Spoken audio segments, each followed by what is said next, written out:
असली माँ कौन? यह कहानी 300 साल पहले की है। एक महिला को शादी के 12 साल हो गए थे, लेकिन उसे संतान सुख नहीं मिला था। बच्चे को पाने के लिए उस महिला ने ना जाने क्या क्या उपाय किए थे। डॉक्टरों के पास गई थी, बाबा भक्तों के पास गई थी, जिसने जिस मंदिर, जिस मस्जिद, गुरुद्वारे या चर्च में जाने के लिए कहा, उस हर जगह गई थी। जिस भगवान का नाम लेने के लिए कहा, उस भगवान का नाम लिया था।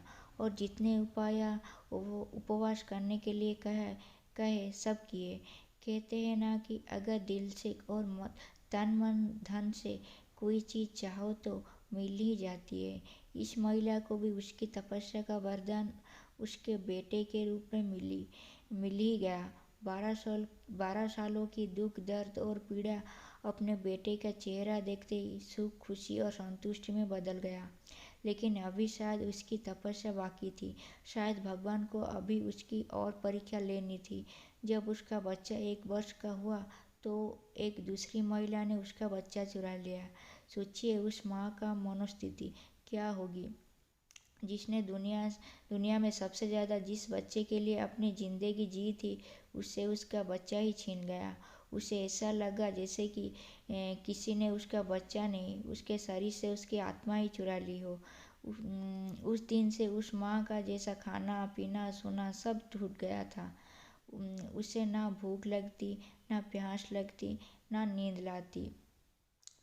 हार मान जाए वो माँ कैसी। अपने बच्चे को ढूंढने में उसने जमीन आसमान एक कर दिया, और आखिरकार उसने अपने बच्चे का पता लगा ही लिया। वो पहुंच गई और उस चोर महिला के पास अपने बच्चे को वापस लेने के लिए। जब बच्चे की माँ ने उस चोर महिला से अपने बच्चे को वापस पाना चाहा तो वो महिला ऐसा जताने लगी जैसे वो उसका खुद का बच्चा हो।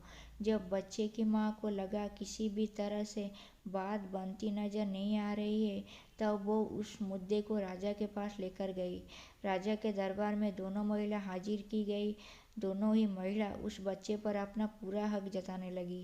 राजा और उनके सभी दरबारी काफ़ी आश्चर्यचकित और हैरान हो गए, क्योंकि बच्चे की सच्ची माँ को पहचानने के लिए उन्होंने जितने भी सवाल बच्चे के बारे में दोनों ही महिलाओं से की, जो उसकी आदत, उसकी पसंद और उसकी निशानियों के बारे में थे, दोनों ही महिला उसका सही सही जवाब दे रही थी। जब इस समस्या का समाधान निकलता नजर नहीं आ रहा था, राजा ने अपने खास और सबसे समझदार मंत्री से उसका निवारण करने के लिए कहा। मंत्री ने बिना 1 मिनट की देरी की तुरंत राजा से कहा कि महाराज, मुझे लगता है कि ये दोनों ही इस बच्चे की माँ है। इस दोनों का ही उस बच्चे पर बराबर का हक है। अगर आपको न्याय ही करना है तो सबसे बेहतर तरीका यही होगा कि आप बच्चे के 2 टुकड़े कर दीजिए और एक एक टुकड़ा दोनों माँओं को बांट दीजिए। मंत्री की ऐसी बात सुनकर राजा के साथ साथ दरबार में हाजिर सभी लोग उनकी तरफ आश्चर्य से देखने लगे।